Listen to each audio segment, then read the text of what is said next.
How's it going, guys? I trust you all are having a decent day.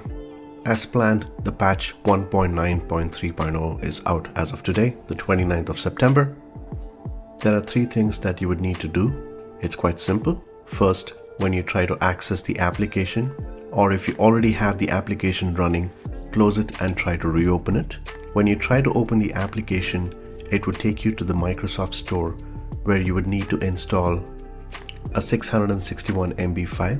Once you download that update at the Microsoft Store, you can click on the play button in the store that would actually take you to the Microsoft Flight Simulator application, or you can open the application the same manner as you usually do. Once you're in the application, you would need to install the 8.78 GB patch, and without downloading this update, the system won't allow you to enter the application. So make sure that you have a good internet connection. It would take some time. An Ethernet cable can always help. Once the 8.78 GB patch is downloaded, go ahead and navigate through all the areas of the application. You're going to see a few changes. One more important thing to keep in mind is that the content manager section needs to be updated. It's about around 1.5 gig worth of updates specifically focused on Japan. It's quite simple. Choose toggle all on the top part of the screen and download them all. You should be able to download all the items pertaining to the Japan update, and this shouldn't take long. This update mainly focuses on Japan and also has a lot of quality improvements over Microsoft Flight Simulator. With a huge patch that's been released, we should be able to see a lot of improvements across the entire region of Japan. That includes high-resolution 3D photogrammetry with 6 specific cities in Japan. There are many airports that have been improved. To discuss on a high level of what exactly these changes are going to be for the patch 1.9.3.0, there are 6 airports that have been added. There have been improvements towards 60 airports based on community feedback, so Asoba has been quite transparent in this. Control towers have been added to more than 700 US airports. The user interface section has seen drastic changes where the sensitivity screen is now displayed accurately. The manual cache management UI tool has been improved. ATC options should now be correctly acknowledged. Livery selection menu should work as expected. You can deactivate the music. In regards to the functionality of plane models, there have been many changes to the aerodynamics where the collision problems at negative altitudes have been fixed. The braking power on the ground has been tweaked to reflect more realistic behavior as well as braking distances.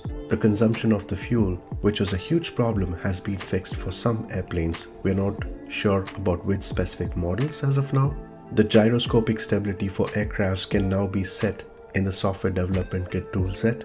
In terms for the cosmetic areas of the planes like visuals, animation, interior aviation systems, aviation avionics, airliner systems, airliner avionics, there have been several planes that have been updated within this patch, which include the Boeing 787-10 Dreamliner, the Beechcraft King Air, Cessna 152, Cessna 172, Cessna 208, and the Airbus A320. Under the weather area, the wind gradient when getting close to the ground on live weather has been fixed.